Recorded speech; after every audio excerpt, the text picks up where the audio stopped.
SPEEDCO, Amarillo, Texas.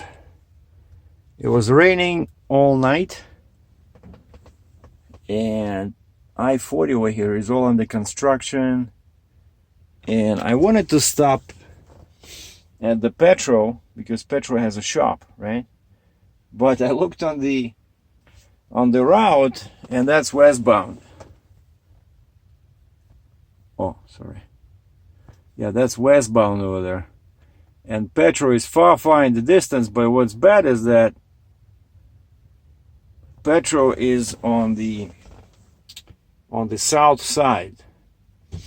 And Google Maps, you would think it would be accurate, but Google Maps is sending me past Petro on the service road, then you have to go over the freeway and come back on the other service road, right? And all right, the guy's waving to me.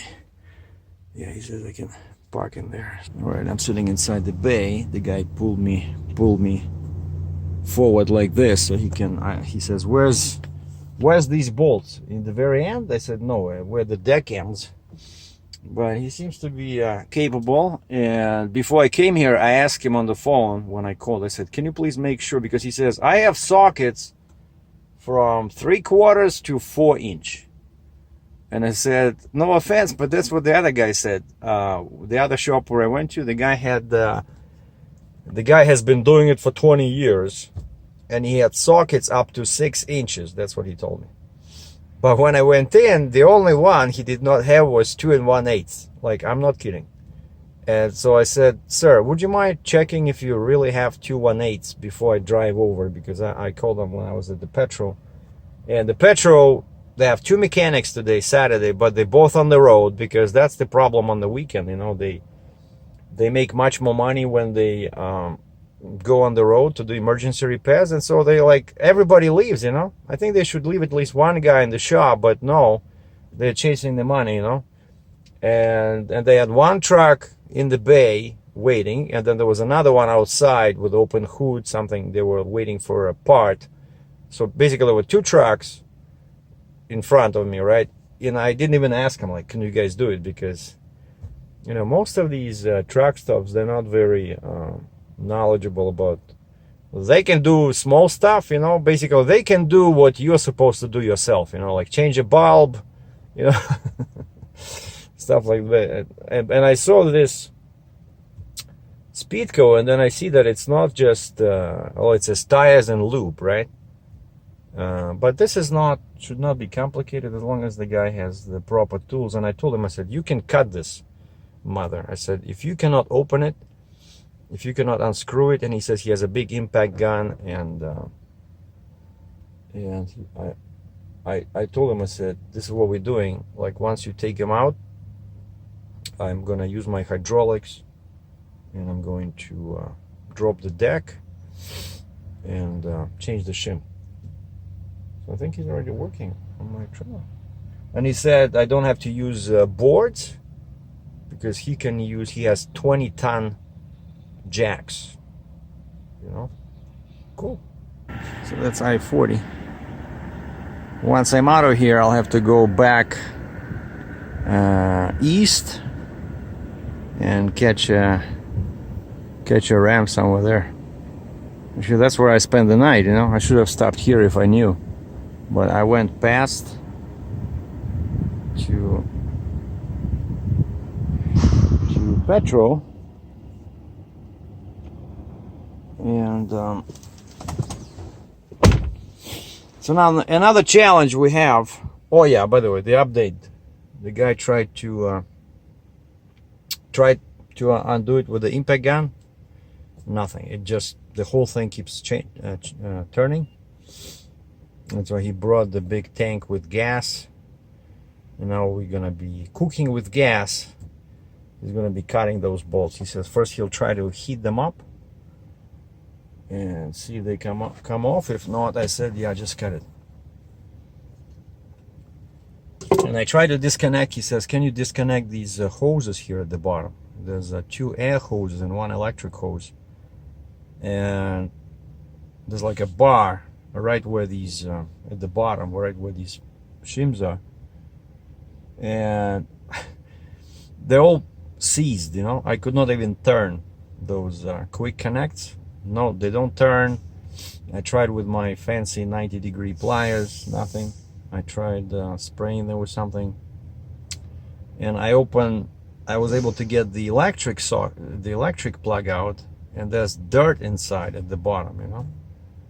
Like, again, not a very good location for connectors. So probably eventually I'll have to replace them as well. But I see the torch is in action. All right, let's see if we can do if we can get some production value out of the torch shots.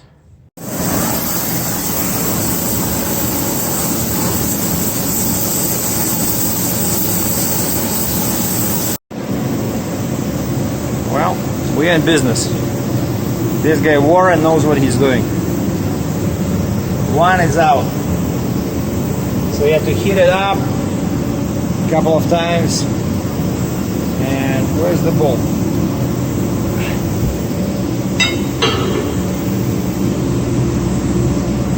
Oh, here's the nut.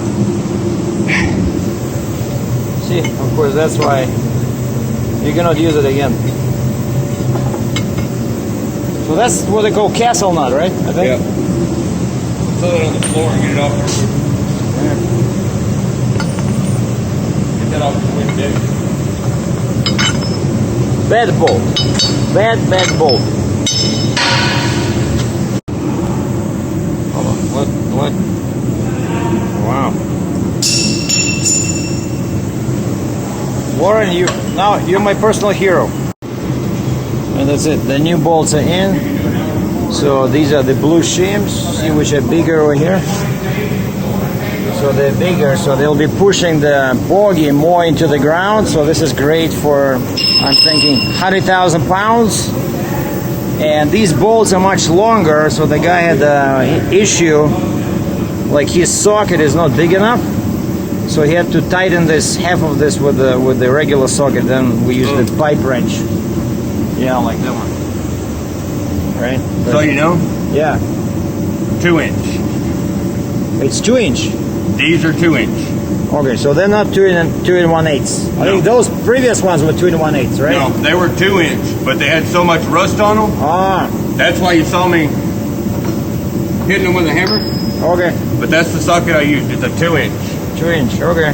You just need for this, next time I'll make sure you need a long socket, right? Yeah.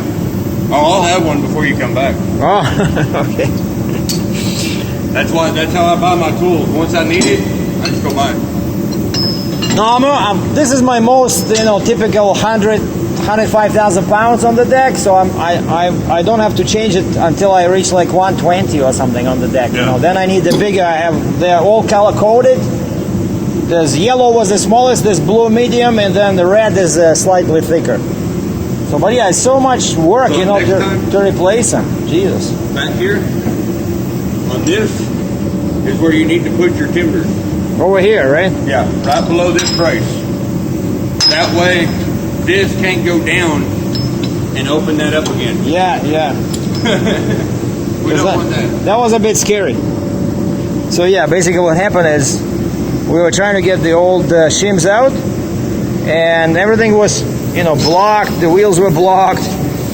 And then Warren says, maybe release the brakes on the trailer. And as soon as I released the brakes, this thing snapped back like 2 inches. And turns out there's these massive, see like this plate? Inside that plate is that pin. So that huge pin sits inside that hole, and the pin belongs to the trailer. And so that pin jumped out. It was in front of this big plate, So basically, we had a jack in here. So the whole trailer was sitting on 2 jacks, and the bogie was disconnected from the deck. It was a bit scary. So yeah, that's why Warren is saying next time we put the jacks in here. But still, it's a scary procedure, Well, I'm finally finished. And they were pretty decent about the price. So, shop supplies were only $5.50. In Canada, it's always like $10. So $115.49 for changing the shims. And of course, things never go as smoothly as you plan. And as I was leaving, what? I'm recording over here. Keep quiet. Some bird over there. Oh, that's nice. Wants to be in my video probably. Anyway, what I noticed that as I was leaving, I noticed that all the bags were at maximum capacity, you know? And like, I was in position 5, okay, I dropped it to position 3, and this kept the, you know, like the sound where it pushes air in here. Like, these bags were 3 feet tall, and the chains were super tight. I'm like, what's going on, you know? Is it because I changed the shims on the deck? You know? And then I look at it, and again, this is all for your entertainment, right? I know some people will call me not a real driver again, but if I knew how to do everything, right, then this channel would be really boring, right? So the whole point of this is don't take yourself too seriously, right? I'm laughing at myself, you laughing at me, everybody's having a good time. Just be civil, be polite, and don't leave nasty comments, okay? Please. Or I will block your, you know what. But anyway, so what happened here, like, what do you do? Like, all the bags go up. I try to move this control and nothing happens. You know, like the air does not hiss, so something is wrong. I go in there. You see that little thing? This part, the vertical part, it was gone. Like, what the heck? I go in there and I remember that there was a huge dip. Oh, and the guy says this way it'll be easier. He says next time. That's why he flipped them like this. He says if you have to cut them or something or heat them, this, you will not damage this area. And these bolts are seized. I'm telling you, like, who put them like this so low, you know? But anyway, so I got the blue shims. We're gonna run like this for a very long time until I really get into the 120,000 category. But basically what happened here, I forgot that there was a huge dip at the truck stop, and I was afraid that this thing will flip backwards again. So that's what it do sometimes, you know, when you hit a big dip, this thing overextends so much that when it goes back, it goes to the wrong side, and then all your bags are flat, you know, no air. And so I put a bungee cord in here. I put a bungee cord hooked up here and hooked up here, and what happened, this thing, it ripped this piece off, you know. And so only this bar was present, and that's why nothing was happening when I was moving that, because it was not pushing. And so I retracted my steps, and I found this piece lying on the floor inside the shop where these were open. See, like, these are kind of like bent round piece, right? It was like open, and so it just ripped out of this. See, it bent this part a little bit, but you know, no serious damage, and the bottom was ripped out. And so Warren was kind enough to, since he was already doing everything, he had all his tools ready, he just bent it back, put the rubber back in, and we hooked it up, and right away the weights went down. I mean, the airbags deflated. Jeez, the trail is so dirty, you know. And once I put this axle down before loading, I want to correct these, because these are just getting out, you know, especially on the other side over there. I don't like this.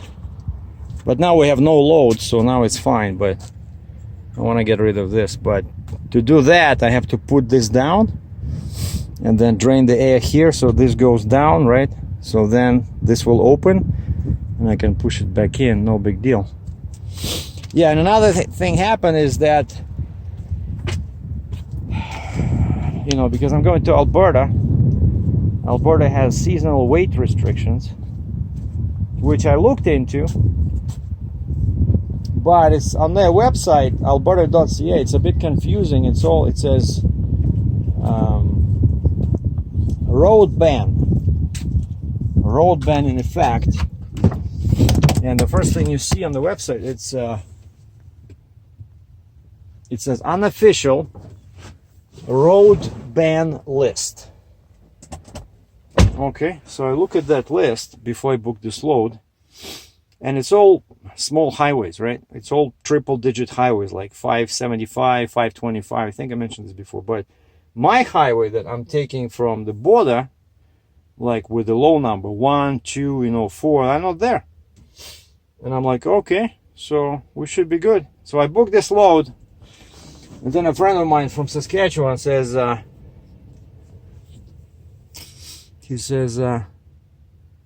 be careful because southern Alberta has restrictions, legal axle weights only. Okay, what does that mean, legal axle weights? And Canada is very different in this regard than US, like Michigan, right? No overweight vehicles, period, unless you have 40 axle, and so actually Alberta is a bit similar to that. So they only give you a certain amount of weight per axle or per tandem in my case, because I told them I got a steer axle and I got 4 tandems, so drives, Jeep, and 2+2 booster, right? And they told me how much I can get, so now that's going to be fun. And the customer promised us to take one part of the boom off this drill rig, and I hope that will reduce the weight a little bit. Like the paperwork said it was 105,000 pounds, but I yet have to run into a situation where the actual weight is the same as what the shipper or broker put on paper, But we'll know for sure. I'm okay in the States because I have 10 axles, right? Like I can put my pusher down if it's heavy. But once I cross into Canada, I cannot use the pusher axle. And so I have to make sure that I'm legal for Western Canada. So, but today's what? Saturday? So now I'm just going to go to the opposite side of the freeway. Like you see, there's a very nice exit here.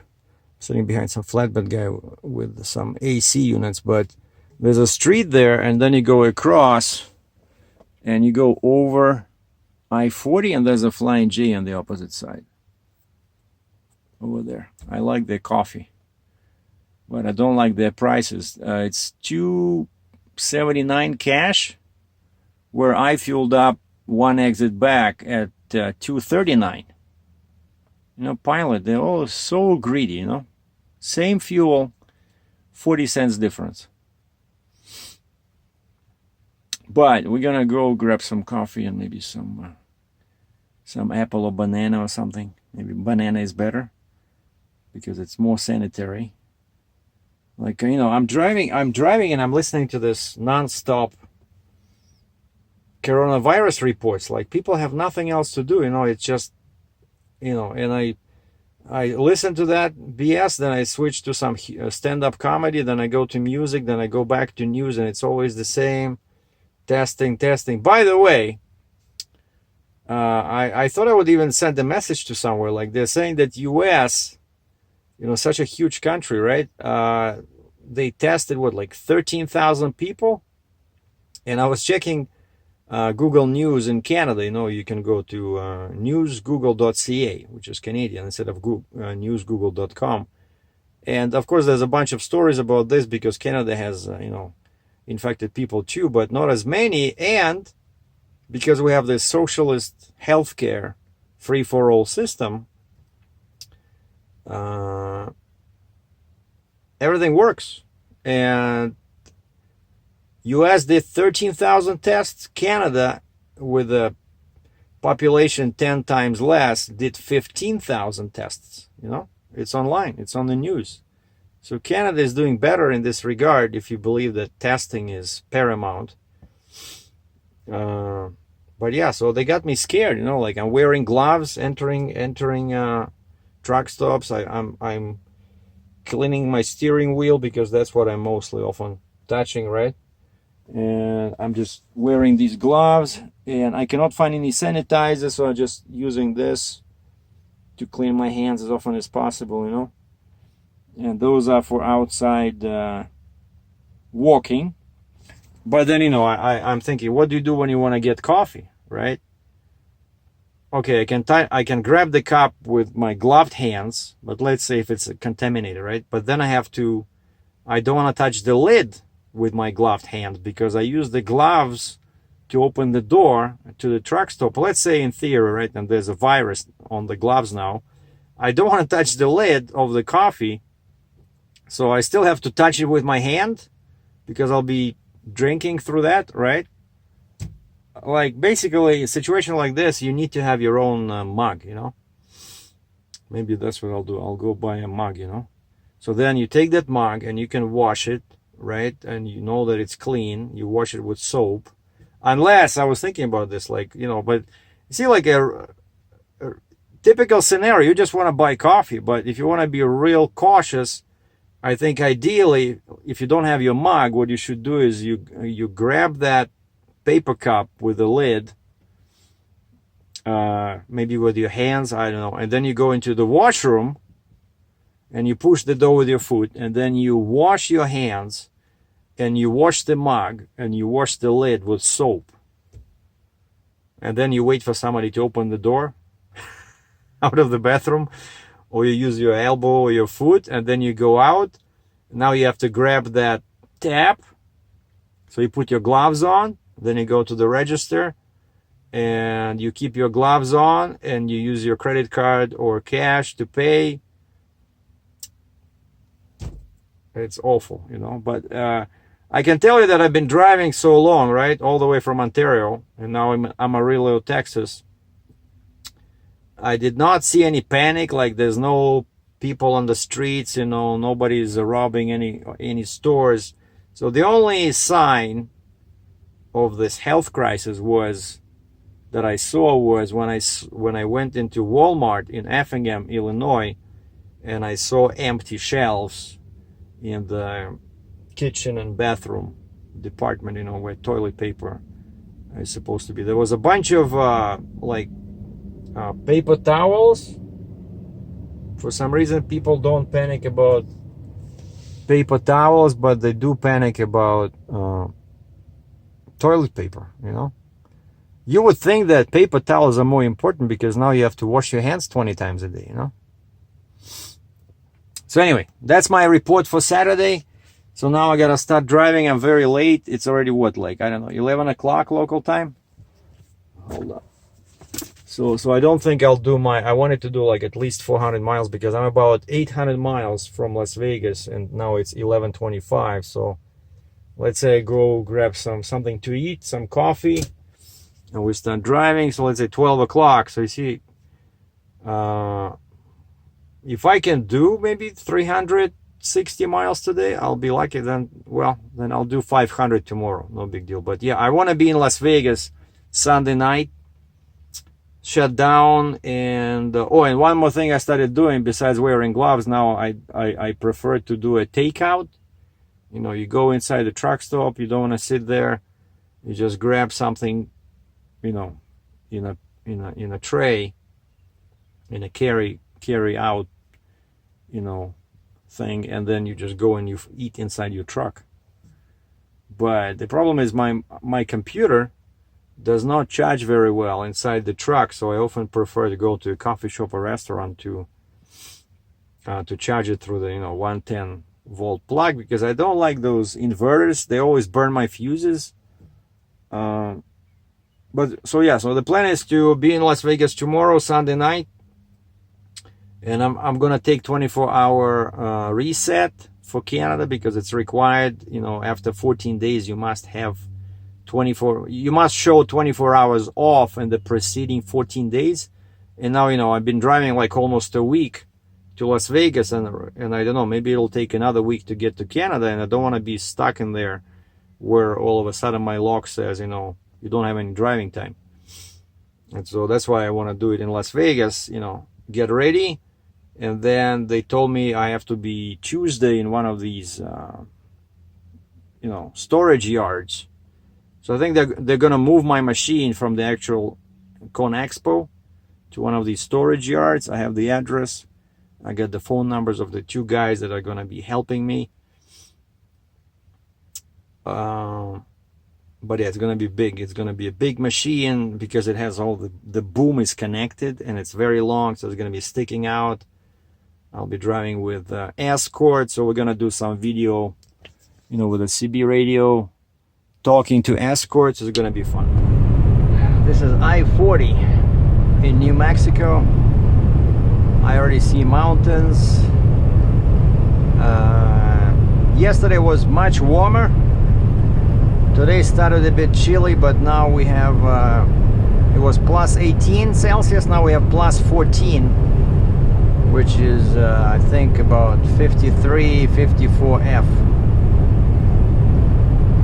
And the sun is so strong, hitting the windshield. My tablet, the Samsung tablet, started heating up and shut down. I had to take it out and put it on the floor so that it can cool down. So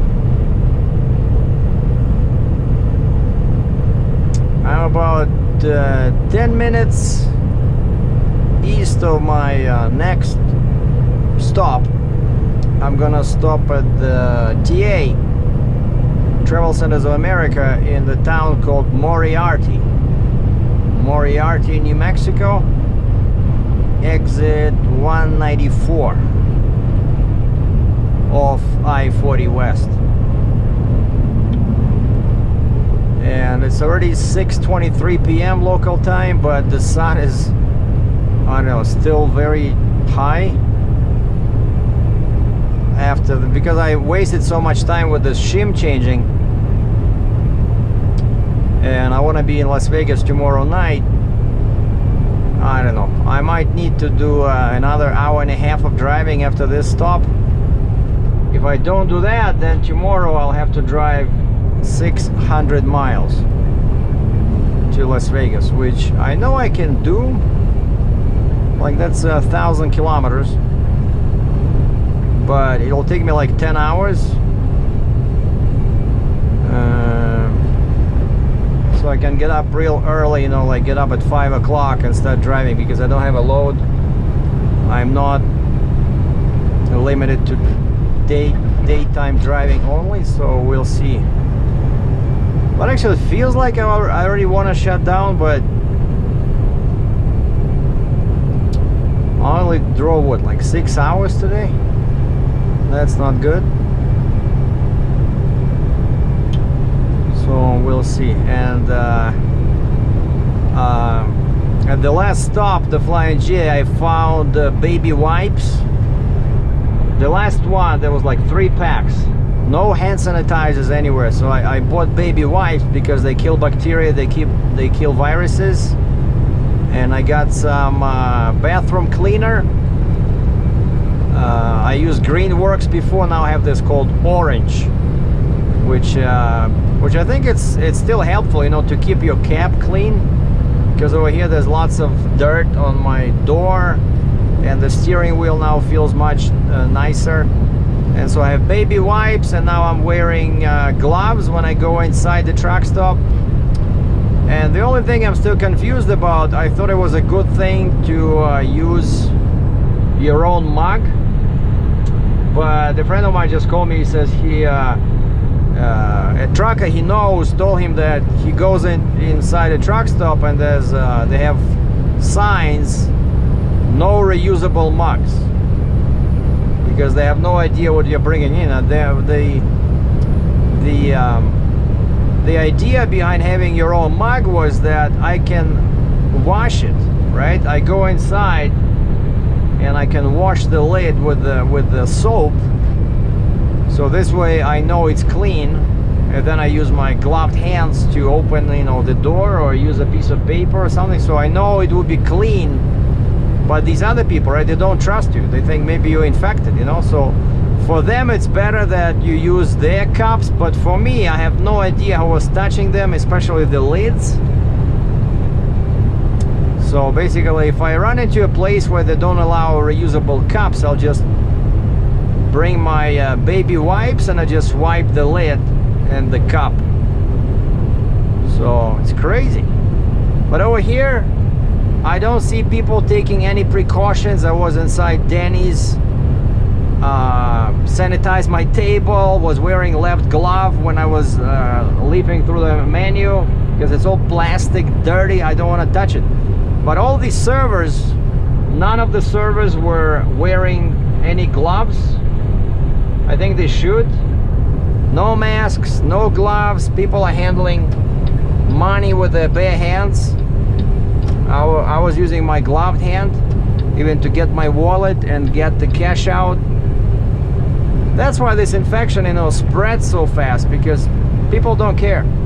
And last thing I want to say, that I'm really proud of my country of Canada, which has a much better health system, as it appears.